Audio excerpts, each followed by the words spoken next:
time once again to slip into your camo, grab your bow, and join us out in the field for another episode of the Up North Journal, presented by PSE Archery. The Up North Journal crew is knocked and ready to rock for another exciting adventure. So let's step outside and hit the trail. This episode of the Up North Journal podcast is brought to you by PSE Archery, Buck Baits, Better the Hunt, Rebel 6 Rubs and Seasonings, Easy Cut, Limb Walker Game Calls, Hunter's Blend Coffee, Packer Max, Fourth Arrow Camera Arms, Scent Blocker, Scent Lock, Copper John, and Stanislawski Release Aids. Welcome back to another episode of the Up North Journal podcast, everybody. I'm host Mike Adams, sitting in UNJ Cabin North and Danny's in Cabin South. We're still social distancing in this crazy COVID world. So hopefully everybody's had a good weekend. It's warm here in Michigan. The sun's out. It's been shining all week, and I've been outside all weekend. How about you, Dan? Oh, man, I tell you what, the last couple of days have been pretty amazing. Taking my walks and everything over at the park, doing some yard work. It's been a real good couple of days, compared to earlier in the week. It was a little... Yeah. Life is good, and we're getting ready for turkey season. Danny and I got our trip planned, and we'll be heading out here in about 2 weeks, so... Right, exactly. I'm excited about that. It's one of those things. It's May, so let's get un-COVID and move on. That's right. Well, go ahead and let's tell the good people out there what they can save some money on this week, Danny. Absolutely. There's nothing better than supporting the supporters that help us. And going out there, we talked to them last week, folks. Rebel 6 Rubs. Go to rebel6rubs.com. Great stuff. We had 2 people that were listening last week, ordered it that night, and they had it in a couple of days. So if you go over to rebel6rubs.com, you use the promo code NorthJournal, you'll get 20% off your order when you check out. And then from there, you head on over to Buck Baits. Buck Baits, great supporter of Up North Journal. Go over there to buckbaits.com. Check out the lineup of stuff. We're starting to warm up, getting ready for this, getting ready for hunting season. It's not that far off once you think about it. And if you use the promo code Up North Journal, you get 20% off your order there. And then from there, our good friends at Hunter's Blend Coffee, huntersblendcoffee.com. Mike's probably drinking it right now. You know it. You go over there, capital UNJ, you'll get 10% off your order. Last but not least, guys and gals, you want to take that trip of a lifetime and you really want to just think about trading for it maybe, slay down at Trips for Trade, trips with the number 4trade.com. If you use the promo code UpNorth20, you'll get 20% off your membership. Brings it down to about $100 for the year, and then you can go in there and start trading trips for anything you want. Yeah, vacations, sporting events, hunting trips, all kinds of good stuff. Absolutely. And yes, I do. I do have my Hunter's Blend coffee sitting here with me today. Okay, you do have it. All right, well, let's just get to it. You know what? Let's get to it because when you have a Bassmaster Pro Elite Series gentleman that's going to be on the show, you got to get to him. That's right. So we got none other than the Bassmaster Elite Series, Bill Lowen, all the way from Indiana, Brookville, Indiana. Bill, what is going on today? Oh, man, just sitting around the house, trying to stay, I guess, social distancing. The weather was a little off today, so we didn't do any turkey hunting or any fishing. So looking forward to the rest of the week to maybe get some more turkey hunting done and maybe go fishing. A little turkey hunting. So the guys that are doing the bass fishing love hunting as well. We talked to a gentleman last night, actually, here in Michigan, and he said he'd rather be deer hunting than bass fishing at times. Not all the time, but, at this time of the year, you're out doing some turkey hunting. And I saw on your Facebook page, didn't you take one of your kids out and were successful? Yeah, I got 2 kids, and we've been hunting them pretty hard. My son actually got his first bird during youth season, and my daughter, she's been struggling a little bit. She's been shooting a little high. She's been missing some birds. But like I said, we've been chasing them really hard. Typically with our schedule for the elites, we miss turkey season. For the last 4, 5, 6 years, I've typically only got about 1 day of turkey season, and we were fortunate this year that we're going to be able to hunt the whole turkey season. So it's been a change of pace. That you guys are, like I said, you're normally fishing right now. With what's going on with the COVID and all this social distancing stuff, before we start the show, you told us that they've actually canceled tournament season, or at least up till right now, right? Yeah, well, here in Indiana, they've pulled all the tournament permits, and we haven't been able to have any tournament events. And Bass has rescheduled our events, and hopefully looks like we're going to be getting started next month, and hopefully we'll be able to finish out the season. All right. Well, that's good. At least you got some sight in a sight window that you're looking forward to of next month. And I got to ask you, what going from a flooring contractor that you used to be into a full-time professional fisherman, how did you get your passion for it? Where did it get burned into you that that's what you're going to do? Well, my dad was a tournament fisherman when I was younger, not on the professional level, but, on that local level.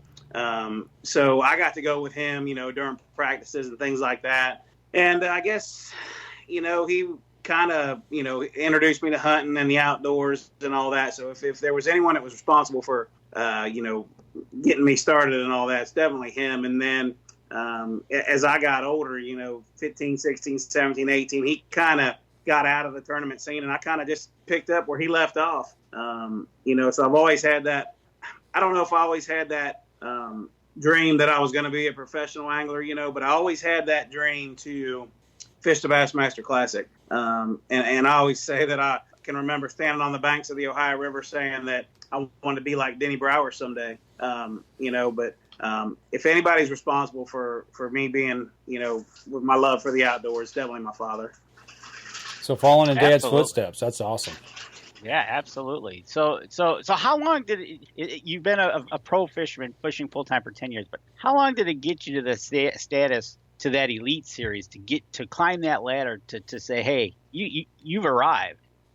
I don't know when you would actually say like, hey, I've arrived. You know what I mean? I still feel like, I don't know how to say this. Like I'm not a professional angler. You know what I mean? I just still feel like I'm one of the guys. But at the end of the day, yeah, I am a professional angler. And if I had to say like, how many years was it on the tour that I felt like, hey, I feel like I'm kind of established and, we can definitely make a career of this. I guess it was probably 3 or 4 years into the deal that, I was starting to do good, make a name for myself, and things just kind of fell into place. So it wasn't like as soon as you show up on the Elite Series that you feel like, you're going to be there forever and you've made a name for yourself. It's definitely a lot of hard work just to get there. And then once you get there, the work gets even harder to be able to stay there. It's definitely the hardest job that I've ever had. Not so much physically, but mentally, you know what I mean? Fishing is a mental game.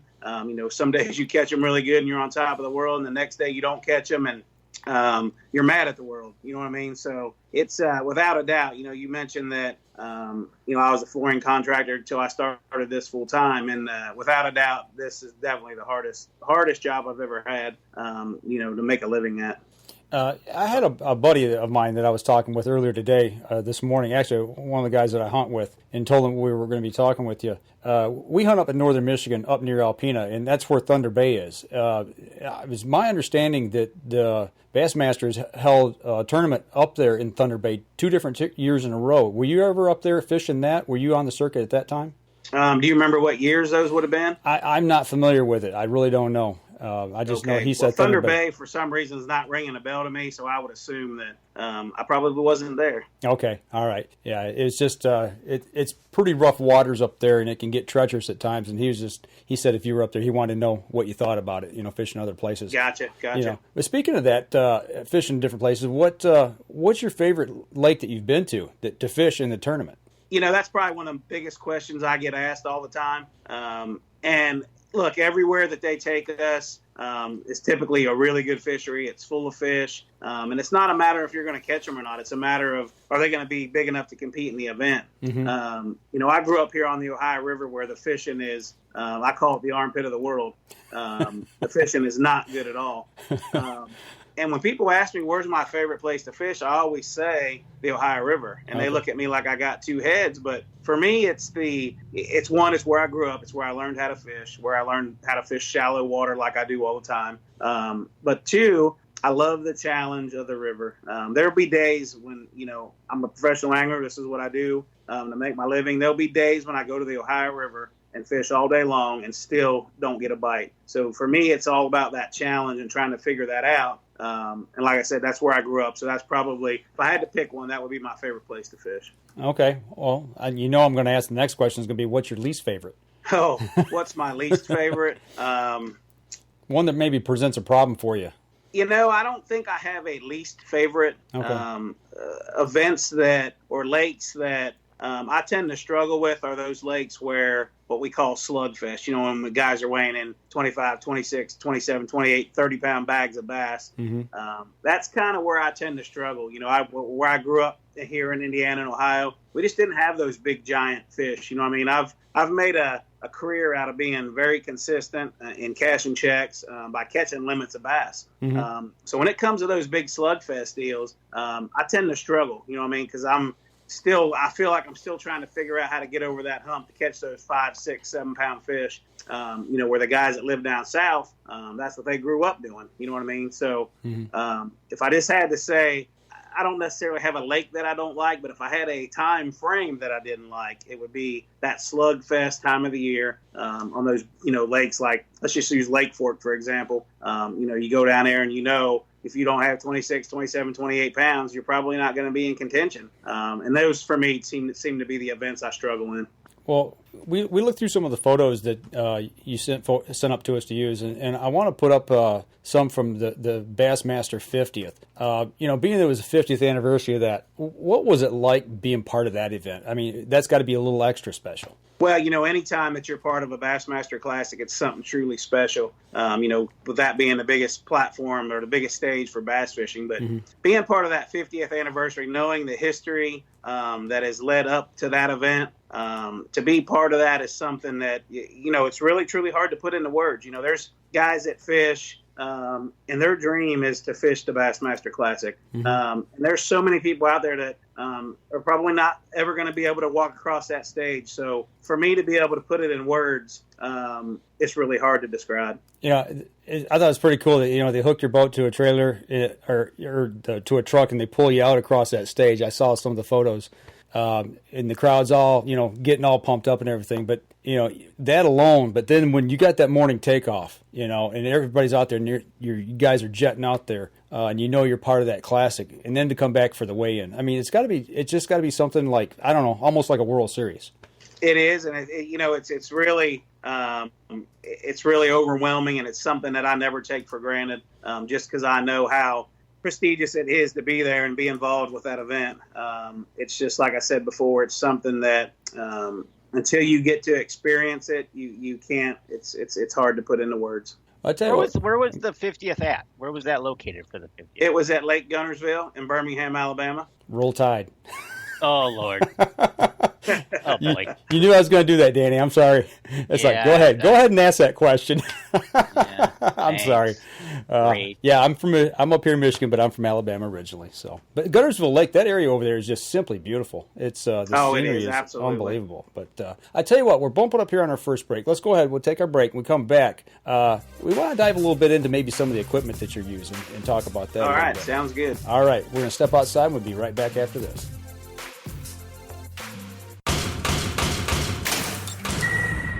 PSE Archery has reinvented the way you buy bows. From now on, you can make the most educated decision possible by basing your bow choice specifically on your shooting needs and goals. All you need to do is ask yourself, what kind of shooter am I? What do I want to achieve? PSE will help find the right category for you. So, what kind of shooter are you? Find out at psearchery.com.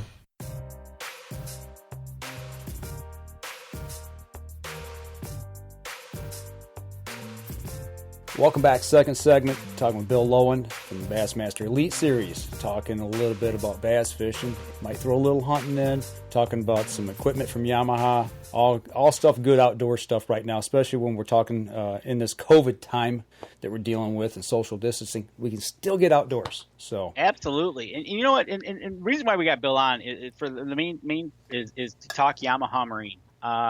Talking about Yamaha Marine and how you got involved with them and getting them on the boat. And then obviously because you're into waterfowl and that, I think you probably use Yamaha a little bit more than just the fishing. You use it for the waterfowl as well, right? Absolutely. Okay, so take us through what you have for Yamaha Marine on your boats. Well, on my tournament boat, on my X21 from Express Boats, I'm running the 250 Yamaha SHO. that I've run. Well, it was HPDI before the show, but been running that ever since my professional career. And then on my waterfowl boat is a 20 DDP Express as well, and it has a 115 Yamaha SHO on it. And to give you just a little bit of history on me with Yamaha, like I said, I've been running Yamaha ever since I started day one on the Bassmaster Elite Series, and that was in 2006. And I ran Yamahas like 3 years prior to becoming a professional angler, okay? Not only on my bass boats, but also on my waterfowl boats. And just a testament to the reliability of that engine. Look, engines are going to have issues. It's no different than a car or a truck or whatever.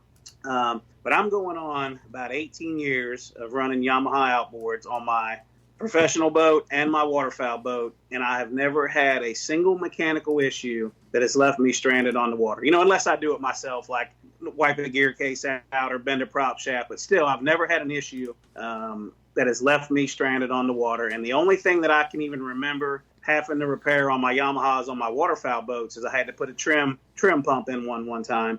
So going on 18 years without any mechanical issues, that there in itself tells you absolutely how reliable Yamaha products can be. Well, especially when what you're doing in the morning launch, when you guys you take off, it's like NASCAR dropping the green flag. You guys are gone. And absolutely. To get to that hole and get to the next hole, to the next one, and make your rounds, you've got to have something that's reliable. Well, there's so many things that happen on the water that we have no control over, with weather and water conditions and things like that. I definitely don't want to worry about once I leave the dock, am I going to be able to get back? You know what I mean? Mm-hmm. So simply by the reliability that I've experienced over the last 18 years, I never have a concern. I go and do my job, and I know that when it's time to come back, unless I do something stupid and drive it aground or, mm-hmm. I know I'm going to get back to the dock. Well, and that's important too, especially if you're trying to hit that last hole right before time's up, and you got to make way in, and you got to be back. Right, absolutely. You're not worrying about hitting it. Sometimes, some of our events, you may be making an hour or 2 hour runs one way. You know what I mean? And to like I said, to not be able to worry about the reliability of your outboard is, it's something that I don't have to worry about. Well, you don't need to be 2 hours up the water, and all of a sudden your engine dies. Absolutely. It's a long way back if you need a ride. I always keep talking about, the waterfowl side of it as well. So many times, I hunting on the Great Lakes, Lake Erie, and places like that, or here on the Ohio River where it may be flooded and lots of current, and typically it's always below freezing when you're out there. There's just times when you can't worry about the reliability, and if there's anything to be said, that's why I run Yamaha for sure, without a doubt. When you talk Yamaha and Yamaha, do we? You're looking at the 300, the 250, the 225 in this category. Is there a specific reason why you would select one over the other, or does that have to? How would you go about saying, hey, I'd rather have a 250 over a 225, or a 300 over a 250? How does that play into your mind when you're deciding? Well, in the Bassmaster Elites, they put a horsepower restriction on us. So the maximum horsepower that we can run is a 250 horsepower. So that's why I run the 250 show. And typically what you want to do is you want to have your boat rated for the highest horsepower rating that you can have, so you can get the top performance out of your boat. Like I said, I'm running an aluminum boat from Express, which is a 21-footer, an X21, which is rated for a 250, and that's why I run the 250 show. So when we talk about why do you select an engine for your boat, typically you always want to try to put the maximum horsepower that is rated for that boat, so you're not underpowered. Like if I took that 20-foot Express DDP that I waterfowl hunt out of, and maybe I put a 50 or a 60 horse on it, it'll still perform. But if you load it down and you maybe get in some situations where you need that extra power and you're underpowered, that's typically not a good situation. One, you could get yourself in some trouble, and two, kind of frustrating when you feel like you're underpowered. So if I had to give a tip there on why, when you're selecting a motor, try to always outfit that boat with the highest horsepower that it's rated for. Oh, cool. That's always good to know. And when you do maintenance on these things, obviously you can, if you're really inclined to do it yourself or have it done, overall maintenance of working on these things or getting them taken care of, easy to do with Yamaha? Absolutely. You always hear us stressing about how important maintenance is. I mean, if you don't do your maintenance, silly things can break that should never happen. You know what I mean? So, like you said, if you're a guy that's mechanically inclined to be able to change the lower unit in your gear on your gear case, or give your 4-stroke SHO an oil change, it is so simple. And Yamaha has oil change kits that supplies you with everything you need to do that, that oil change or that service on that motor. So they make it very, very simple. And if you're that guy that doesn't feel like you can handle that, simply just take it to your Yamaha dealer and let them take care of it for you. But either way, Yamaha makes it so easy to be able to service your engine if you feel like you're capable of doing that. In today's world, that's unheard of almost with vehicles now. You have to take them in to have almost anything done to them, even change a headlight. So it's right. That's exactly. good to hear that we've got modern equipment that you can actually still work on yourself. Right. Now, once it gets past that oil change stuff and all that, that's out of my hands. Right. Exactly. Speaking of that, obviously being in Indiana, we and up here in Michigan, we've got a wintertime season. These motors themselves. Do you need to, obviously with the cold, winterizing them, that in doing so, easy to do? Oh, absolutely. I mean, I think, like I said, Yamaha makes it very simple. And once again, if you don't feel like you can handle that, run it by your local dealer. I use Weeda Marine over here in Kentucky. If I have some stuff that typically I don't feel like I can handle. But, definitely, you brought up a good point that, if you're not going to be using your boat during the wintertime and it's going to be sitting around for long periods of time, it's very important to, winterize that boat, add stabilizer to your fuel and things like that. So when the next season rolls around, you're not sitting there at the dock wondering what the heck's wrong. You know what I mean? So, there's maintenance that's required on your engine for a reason. And if you, don't do that or don't do the proper things that you're supposed to do, you can find yourself at the dock with a sad face. That's not a good thing, especially if you're not good at all. Well, I'll tell you what, Danny, why don't we go ahead and we take a break. We come back. Right. We'll extend the next segment just a little bit further here, but we're about 3 or 4 minutes ahead of schedule here. But we're going to take a step outside. We come back. We'll continue the conversation because actually you're wearing something that I want to ask you about. You got something on there, so we'll talk about that when we come back. We're going to step outside. We'll be right back after this. PSE Archery has always dominated the speed category. Now, the most revolutionary cam system ever to hit the market has perfected the shooting experience. Introducing PSE's Evolve Cam System, featuring extremely high let-off capabilities and the smoothest draw cycle in history. No other cam system has ever delivered this level of total comfort and total control. Experience PSE. Experience performance. Welcome back. Third segment of the show.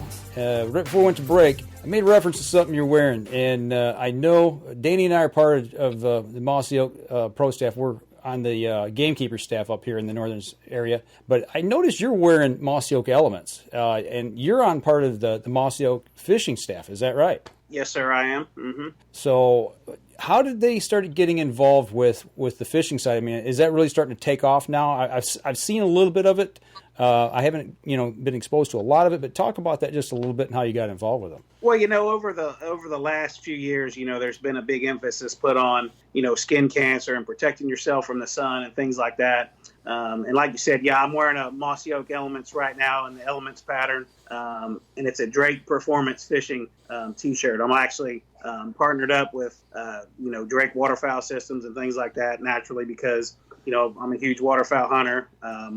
And Mossy Oak, has always been a partner with Drake. Mm-hmm. And, now with all this new, like the performance fishing gear where we're wearing things that protect our face and our hands and, our sun shirts. And as you can see, this one I got on here actually has a hood on it, a sun hood, to help get you protected when you're on the water. But, we spend so much time out there on the water that you got to protect yourself from the sun, use sunblock and things like that. But, I think I got involved with Mossy Oak, which was cool for me because I can remember as a kid growing up, always watching their commercials where their commercials were always geared to, passing it on, teaching that next generation. And that's what I get a big thrill out of doing. I look at it as when I was a kid growing up, somebody always took time out of their schedule to, teach me hunting, fishing, whether it was my father or my uncles or friends, whatever that may have been. And had they not done that, you and I wouldn't be, talking on here for sure today.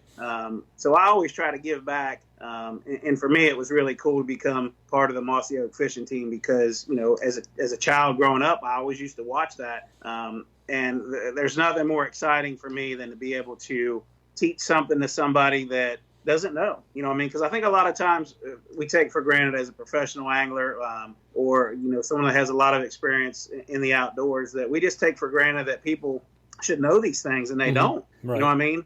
So for us as ambassadors for the sport to be able to pass it on to the next generation, to me, that's what it's all about. Absolutely. Danny and I, we've done seminars, at Cabela's and Bass Pro, all the different stores and things. It's good to talk with people and share stories and tips and all that kind of stuff. But I think the thing, and I can speak for Danny as well because I know he holds it dear to his heart as well. But when you get a youngster and you show them how to run a turkey call, or you help them pick out their first camo outfit, there's just something really special about helping these youngsters learn about the outdoors, whether it's hunting or fishing. It's just right, passing it on. Absolutely. And with today's technology, it's so easy just to hop on YouTube or whatever and see maybe how to do that. But when you can actually take somebody and a kid especially and put them in the situation, put them on their first turkey, first deer, show them how to set decoys, whatever that may be, that's just something that they'll remember their whole life. You know what I mean? It's a lot different than looking at it on YouTube versus somebody grabbing you by your hand and taking you out there and showing you truly how to do it. It's taking taking time away from yourself and giving of yourself and giving that time to somebody else. Absolutely. And that means a lot. So, yeah, I just noticed the shirt and I wanted to make reference to it that, we're all out there doing the same thing. So, Danny, you said you had a couple questions? Yeah, we got a couple of questions. First thing I want to do is last segment we talked about Yamaha Marine. Anybody interested in checking out the motors themselves can go to YamahaOutboard.com, all one word, and they can check out. Another cool thing that we could bring up real quick since you're doing that is, this year Yamaha put a program in place for tournament anglers called Power Pay. And that program, what that is, if you have a Yamaha outboard that is 5 years or newer, you automatically, all you have to do is go to the website, register for the program. And if you're the highest finishing angler that's running that Yamaha that's registered in an event, you get paid. I mean, you don't even have to win the event. You just have to be the highest finisher that's registered to qualify. And like I said, it doesn't cost you anything to register. Simply go to the website, register, and fish an event, and get paid. It's that simple. Wow, that's pretty cool. That's awesome. Can't beat that. Gotta like that. All right. So you're an elite Bassmaster fisherman. Got a couple questions for you coming from Terry, my brother. First thing is he wants to know, you're coming up to a lake. What do you look at about the lake before you even go on it? You're standing there, whether you're looking at a map or you're looking at something. What's the first thing going through your head? You're looking at a lake. The very first thing for me, what I want to look at, especially if I go to a new lake, is what time of the year is it? What seasonal pattern should those fish be in? Whether that be spring, winter, summer, fall. That's going to be the first thing that I look for, okay, is determining what stage that those fish should be in. The second thing for me is I'm a shallow water angler. I'm born and raised on the Ohio River. I fish shallow 365 days out of the year, regardless of where I go in the country. And that's kind of how I've made my career doing what I'm doing. So for me, I always try to make the lake fit my style of fishing. Okay, I typically don't do good if I show up. Let's just say I show up at Lake St. Clair and, the dock talk and the fishing reports are all saying 30 foot on a drop shot. Typically for me, if I go out there and try to do that deal, that's when I have my bad events. But if I go to Lake St. Clair and fish my style, now I say I'm a shallow water angler, but to me, shallow water at St. Clair is 6 or 8 feet. You know what I mean? So I always try to make the lake fit my style of fishing versus me trying to fit the style of the lake. And that's what I've done in my whole career, regardless if I'm in New York or Mexico. I try to make the lake fit my style. I've never heard that before. That's great advice. Stick with what you know and what you're comfortable with. Well, when you're fishing in your comfort zone, you make better decisions. You know what I mean? You've typically probably been in that situation one time or another. And when that happens, you know how to make the right adjustments to keep catching fish. When you're out there doing something you don't know how to do and you're not getting any bites, chances are really good that you don't know what to do to start catching fish again. So if you're in your comfort zone, I feel like you make really good choices and you fish the best of your ability. Yeah, that makes sense. Makes great sense. All right. So make it fish how you want. Fish for your comfort. What kind of electronics you running on the boat? What kind of scanner you running? What kind of equipment you got on that boat? I'm running Minn Kota, Talon, Humminbird. The whole one boat network. There you go. Now I'm going to throw this question in because even in hunting with the scouting cameras and your fish finders and everything, what happens if they came back and said no more electronics, old school, fishing pole, motor? Would you enjoy something like that, or do you want the electronics back? I think if they were to do that, there would be a lot of anglers that would not be very happy. Okay. With that being said, I grew up where with flashers and things like that back in the day, and where you would find you an object on the shore, and make you a triangulation to know how to line the boat up and set the boat up and make that cast. Because back in the day, we didn't have the electronics that we have now. Humminbird with 360 and Mega 360 and the down scans and the side scans and everything that we have now makes it so easy to find pieces of structure and fish that we would never, be able to find had we not had those. But I think it would be cool to see maybe like what would happen if some of that stuff went away. I think safety-wise, I think we should all be running GPSs with plotter trails and things like that to help keep us safe. But it might be cool not to have, the capability to throw a waypoint down where you could just pick the phone up and call your buddy and say, hey, give me some numbers for some rock piles out on Lake Michigan. You know what I mean? So now this would take us back to the old days where you had to go out there and find that. You know what I mean? Absolutely. 6 of one, half a dozen of the other. Boy, I think it'd be neat to see how it would all play out, but I would also hate to see it because I know how much I use that stuff and how much you would almost feel handicapped if you didn't have it. Yeah, we've all become so accustomed to it. Even in the hunting industry, it's we rely on it now. That's why I had to ask. I just had to ask that question. It's kind of like an old school. Everybody's doing this throwback and old school stuff. So I was like, all right, absolutely. So we're in May here, and you've been out fishing. You're going after these bass. What colors? What are you throwing at them? What color are you thinking right about now? And what are you thinking? Typically right now, to kind of depending on where you're at in the country, I know you guys up there are a little bit behind where we are here, but it's springtime. It's April, May. You can always figure that those fish are going to be in that pre-spawn stage, or possibly even some of them are spawning already, depending on what water temperatures are. So right off the bat, seasonal pattern, those fish are going to be shallow. They're going to be staging up. They're going to be putting the feed bag on to get ready to spawn. So all that's kind of going on right now. So with that being said, any of your baits that you have confidence in fishing shallow, if those fish are in that pre-spawn stage, you're going to be wanting to throw crankbaits, rattle baits, jerk baits, swim baits, things like that. And then as those fish progress and move up shallower, you're going to go, start getting into your soft plastics, your tubes, your jigs, your worms, your creature bait style things, all that soft plastics that Strike King makes that I use that, you can go in any store and buy are the things that you're going to want to be using now. Just those baits that you can key on that shallow water. For me, what I like to do this time of the year is go down the bank fishing, try to figure out what stage those fish or how far they've migrated, into the spawn. And as I'm going along fishing, I always visually keep my eyes open, looking for a bed or looking for a fish that's on the bed.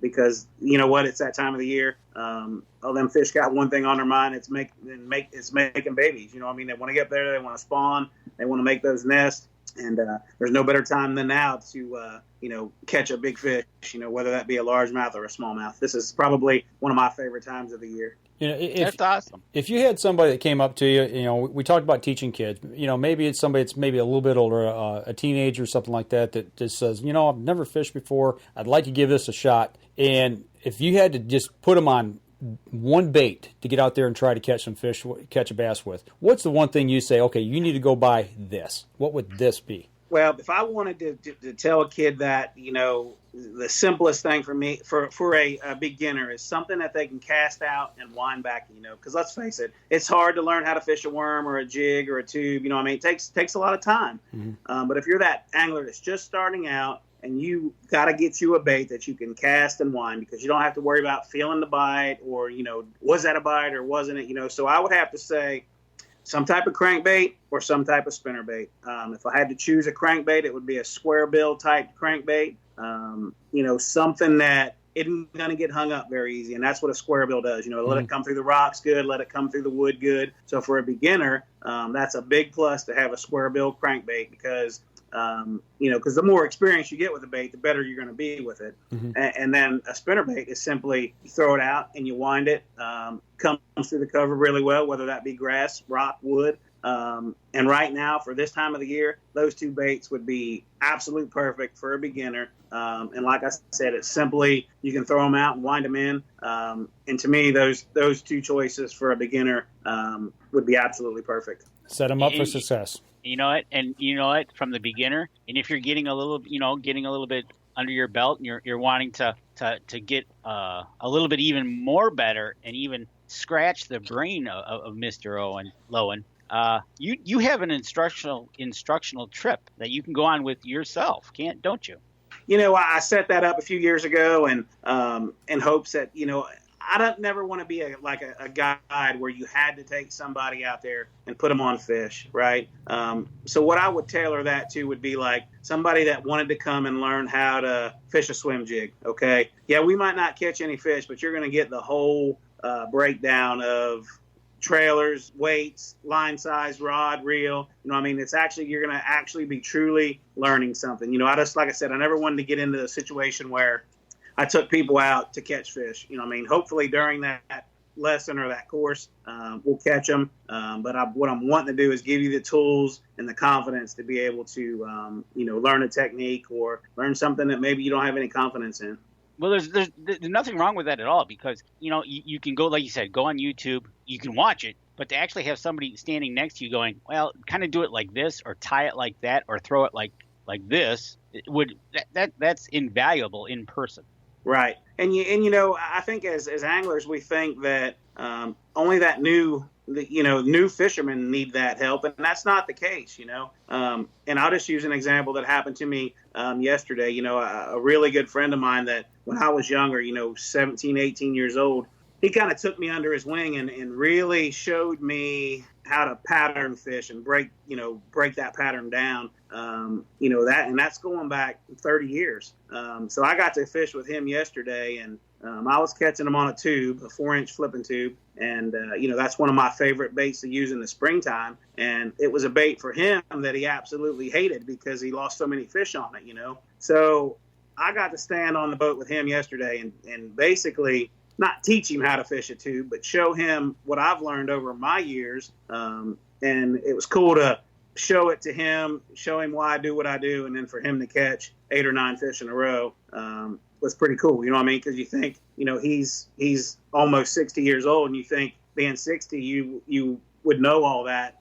So it was really kind of cool to be able to stand there and show him that, and then watch him catch them. Watch it all go down. It was something kind of cool for me because, like I said, years ago he took me under his wing and showed me how to pattern fish and things like that here on the Ohio River. So it's kind of a cool little deal yesterday. You talk about patterning fish and learning where they're at and how they work. We got a question here from Terry. He's talking about pre-fishing tournaments and learning where those fish are at. Maybe it's patterning, maybe it's not. But how often do you pre-fish before a tournament to learn where they're at? Well, for the Bassmaster Elite tournaments, every one of our events goes off limits 30 days prior to every event. Okay. Now, once that event's announced, it's completely off limits for us to get information. But up to that 30-day point, we can be on the water. But after that 30-day off limits comes in, we cannot be on the water until 2.5 days before each event. So we get a 2.5 day practice window for each of our events. That's not a lot of time, it doesn't seem like. Well, especially not a lot of time if you're on a body of water that you've never been on before. Right. Well, going into something like that, where do you even begin? Well, typically for me, like I said, I always look at what seasonal pattern is. I try to study maps and things like that, and I try to look at fishing reports that tell me, like, historically what area of a lake is good. You know what I mean? Because, look, when you show up for 2.5 days, you cannot look at the whole lake. Right. You got to kind of throw a dart at the map and say, this is the area I'm going to concentrate on. And once again, like I said, I try to make the lake fit my style of fishing. You know what I mean? Whether that be running up the river arms of the lake or that shallow type pattern. But for me, it typically is a lot of map studying. It's a lot of, old fishing reports and things like that. And just trying to figure out historically what areas of the lake are good that time of the year. That's interesting. Looking back at past seasons and what's been going on, older fishing ports. How far back would you look at in something like that? As far back typically as I can. Okay. And a tip I want to give a lot of guys that maybe might be listening is, I think so many times as anglers, just because we caught them there last year during this time, we automatically think we're going to run right back there and catch them again the same way. And you know what? Sometimes that works. But I'm the angler that I want to show up and fish the lake for the conditions that are going on, because typically it's never the same year after year after year. Some days, some years the water's high and flooded or muddy or low and cold. And, typically the conditions are never exactly the same year in and year out. So I always try to show up and fish the conditions that are going on or have been going on, paying a lot of attention to what that lake's been doing leading up to the time that we show up. I was talking with my buddy this morning when I talked to you earlier about Thunder Bay. Right. And right now, the Great Lakes, we're talking 30 inches to 36 inches higher than what they've been in the last, 10, 15, 20 years. Absolutely. When you're talking that kind of change in water depth, I got to imagine that just totally really upsets what normally goes on there. Well, absolutely changes the whole dynamic of the lake, Heck, you just use a grass lake, for example. When you throw 3 foot of water on that stuff, sometimes, it'll kill the grass off where it used to be. You know what I mean? Because now it's, it's got deeper water on it and things like that. But, when you throw 3 foot of water on the Great Lakes, can you imagine? I mean, just think about how much water that is. Right. So it's definitely going to change the dynamics of the lake for sure. You just mentioned something I never even thought about, but the vegetation alone, how it affects that even, for the following years afterwards, how the way it changes. Oh, absolutely. That's got to be huge. I tell you what, let's go ahead. We'll take our last break. We come back. Like I said, we talked a little bit about hunting. Maybe we can talk a little bit about that as well. So let's step outside. We'll take our last break, and we'll be right back after this.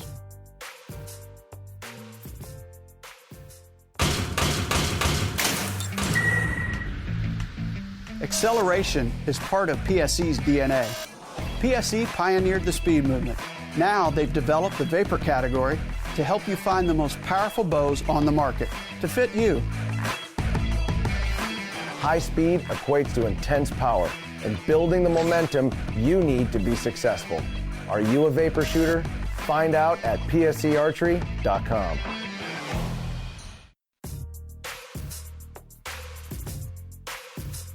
Welcome back. Last segment of the show. We're talking with Bill Lowen from the Bassmaster Elite Series. Talking Yamaha motors, talking all kinds of good things outdoors. So last segment, if you guys got some questions over on the live stream, throw them at us real quick. We'll get them in as we can.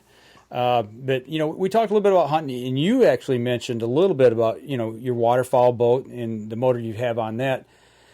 Waterfowl hunting, the reason I've always had a problem because I love to bow hunt, and it always falls at the same time. But for you, I got to imagine that October time frame, you're still fishing at that time. How does that work for a guy like you? Typically our season starts to wind down somewhere between September and October. So for me, that November, December, January was the time for me to, I guess, reboot. You know what I mean? Right. That's when I would put the rods away and not think about fishing. You know what I mean? And then what happens for me is once that fishing season comes back around, I have that drive and that fire to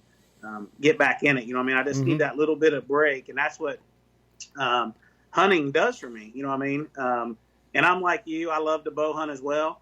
I typically bow hunt until waterfowl season starts, and then waterfowl hunt the rest of the year. You know, I think I'd rather waterfowl hunt than do anything. It's just, that's my passion. You know what I mean? It's just one of those things that I love.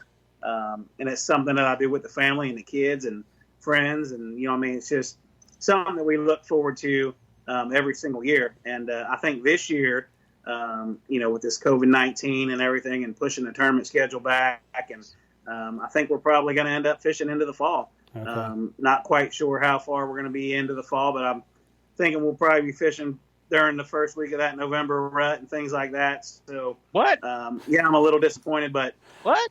Being said, I'm out. It's my job to fish, and I'm going to go wherever they tell me to go, whenever they tell me to go. Right. Well, that's the thing, right? That's your job, so you got to do it.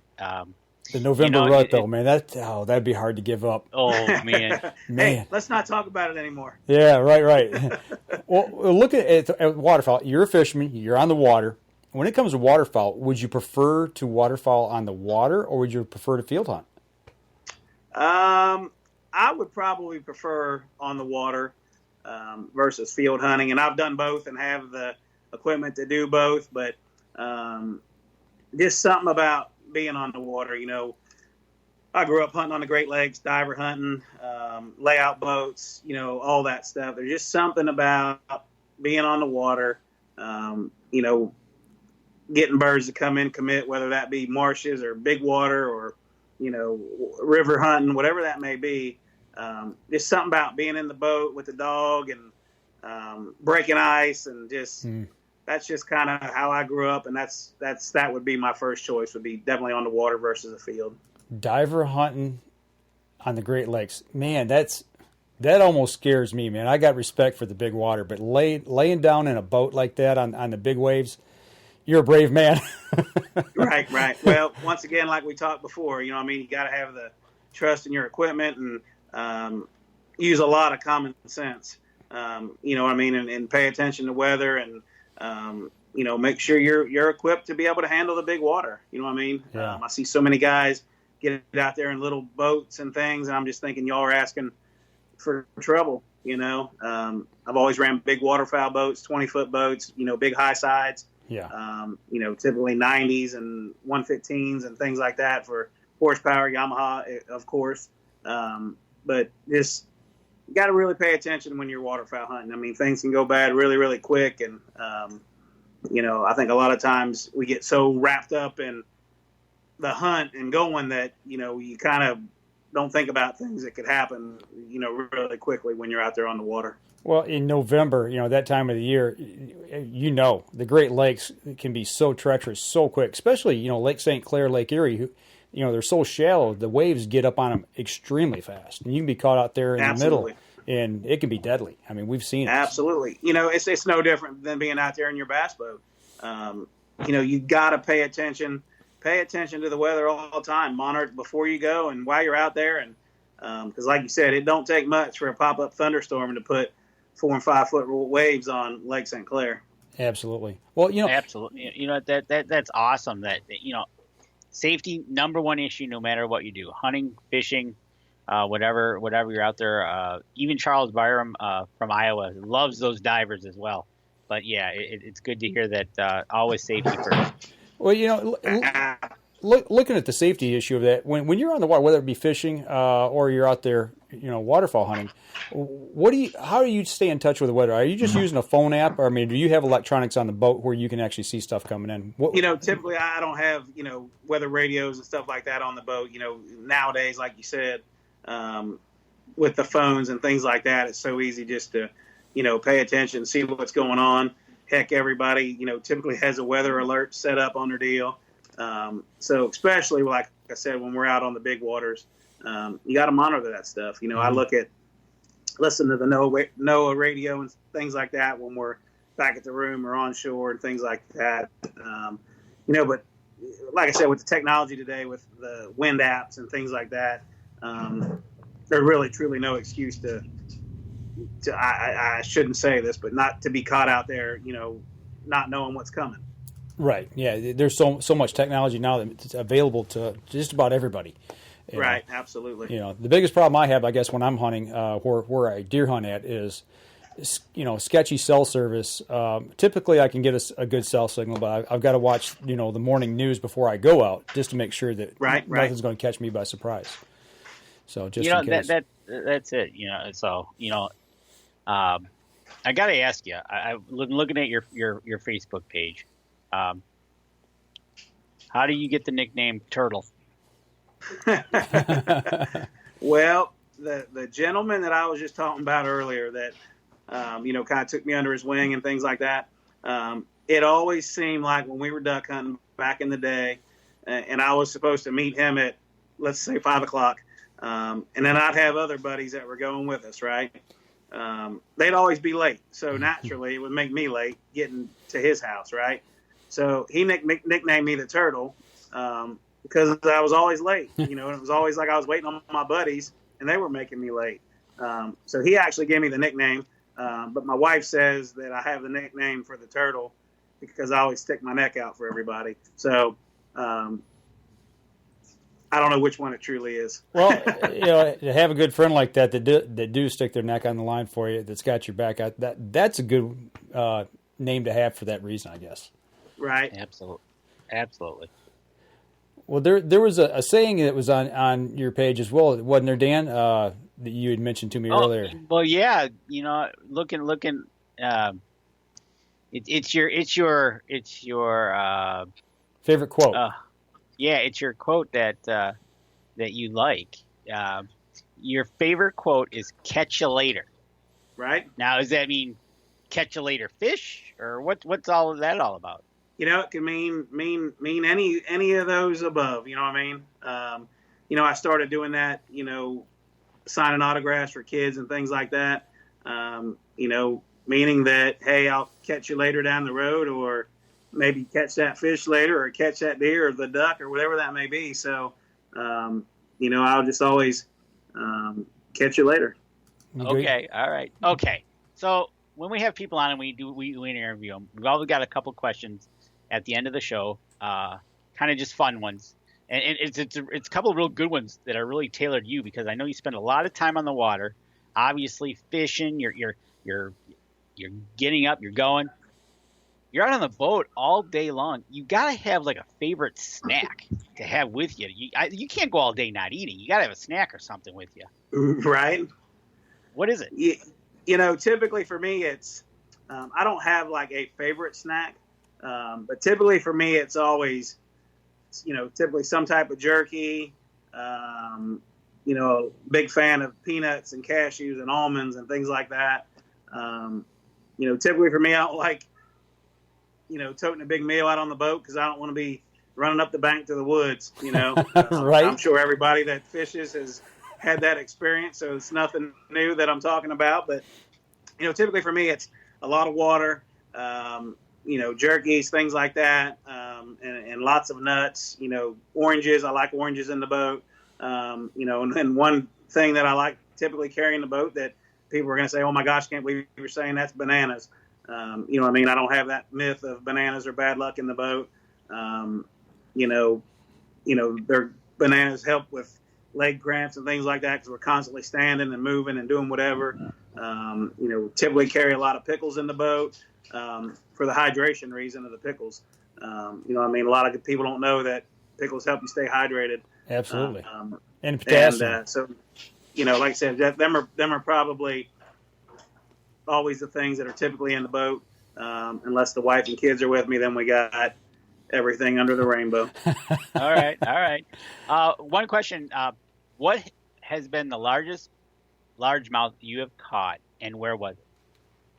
The largest one that I've ever weighed in and put on a scale in an event was in Florida, and it weighed 10.6. Wow. And then I caught one in Florida that was a little over 14 pounds during practice. And California's got a rule. I don't know if they still do, but back then they had a rule. If the fish that you caught was hooked on the outside of the mouth, you had to let that fish go. And I actually caught that fish on a frog, and it was hooked on the outside of the mouth. So had that fish been in an event, I would have unfortunately had to let it go. It was one of the it was definitely the biggest bass I've ever caught to this point. But like I said, the biggest one I ever put on the scale in an event was a 10.6. Nice, nice. All right, you're a fisherman. You got to have a favorite fishing recipe. Did you say a favorite fish recipe? Yep, your favorite fishing recipe. You're going to sit down and have a meal. Typically for us, it's typically always going to be either walleye or crappie.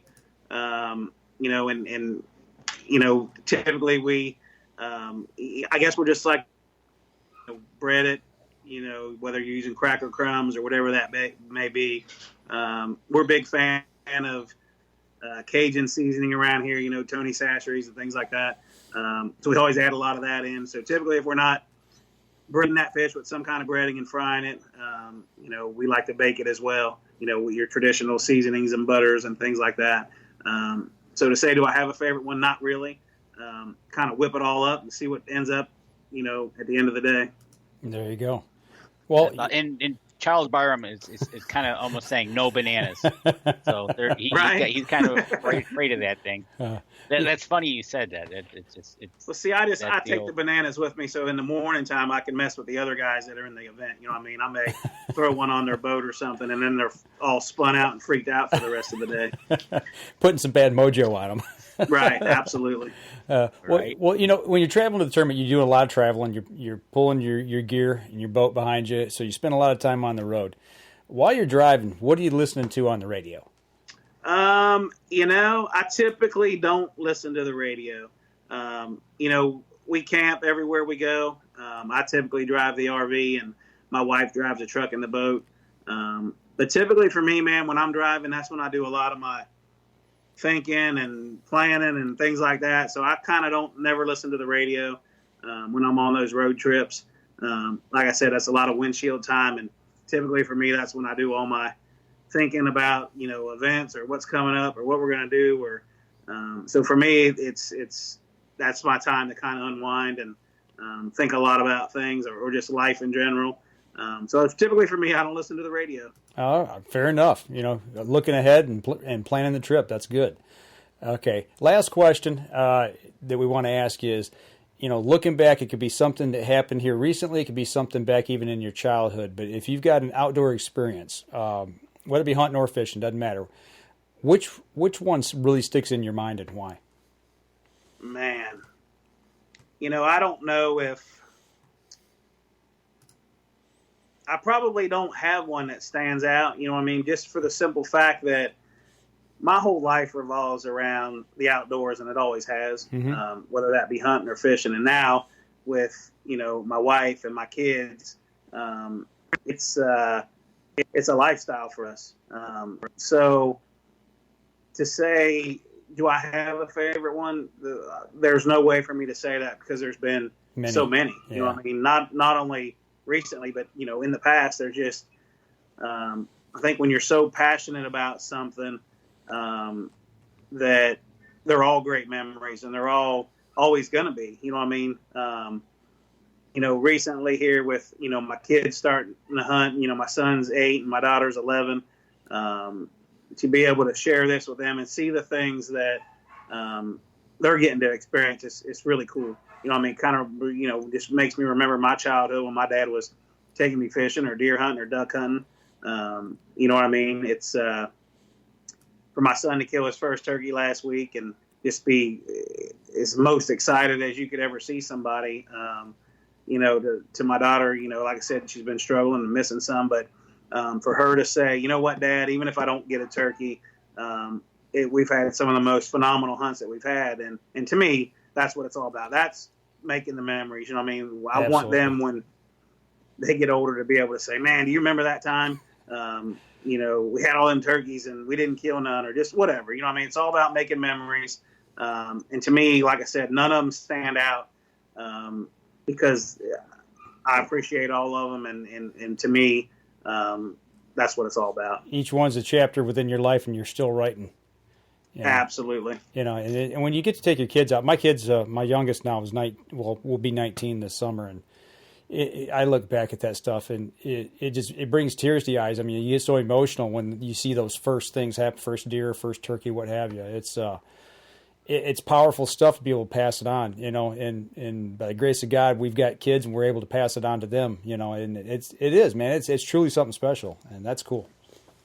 Oh, without a doubt. We actually, as you're talking, I'm getting goosebumps and hairs are standing up on my legs, because I can remember what that was like being a kid, and being able to experience that. And, when you see all them emotions come out, for them doing their, catching their first personal best bass or crappie or shooting that turkey. My daughter, not last year, but the year prior to that, she shot a 172-inch whitetail. And for a kid, that's tremendous. Where do you go from there? Right. You know what I mean? Right. But to see, my wife was actually hunting my daughter when she killed that deer.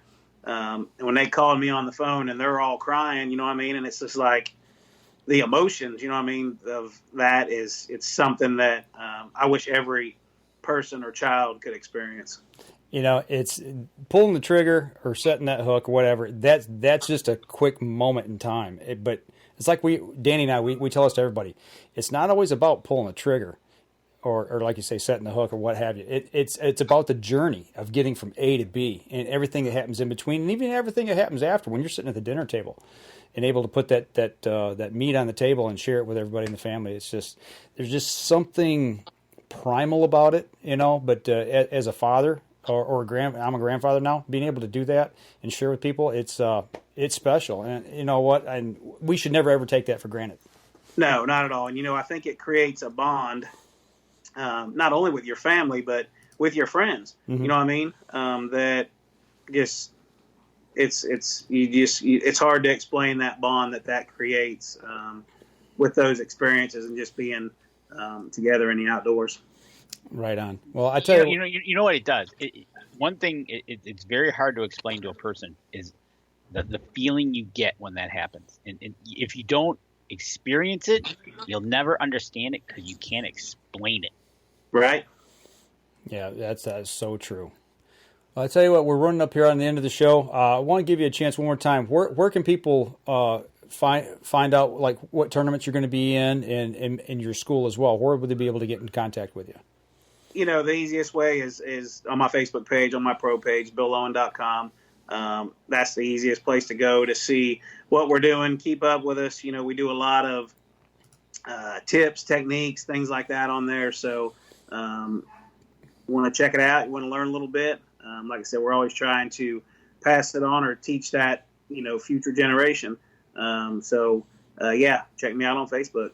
Yep, and if you want to find out about the Yamaha motor, the Yamaha outboard motors, you can go to YamahaOutboards.com. Absolutely. You mentioned also about the prize money, and where can they find out about that? On the website as well. Just go onto the Yamaha and look at the Power Pay program. And like I said, it doesn't cost you anything to get registered as long as your motor qualifies for that program.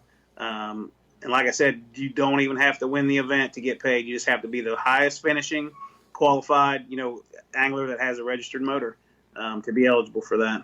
All right. Well, I'll tell you what, we're going to go ahead and wrap up the podcast portion. For those of you on the live stream, hang on just a minute. But for the podcast, we're going to wrap it up. Don't forget next week's Mother's Day. And we pre-recorded a show last night that we're going to air on Mother's Day. So make sure you tune in for that. That's doing a little bit of smallmouth bass fishing on Lake St. Clair. So y'all stay tuned for that.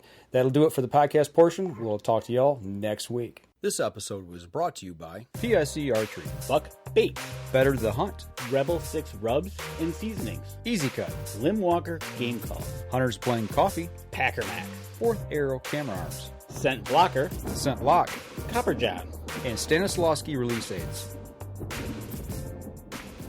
Thanks for listening, and join us again here next week. Until then, remember, as we always like to say, if you're out on the water or in the woods, shoot straight and be safe. Until next week on the Up North Journal.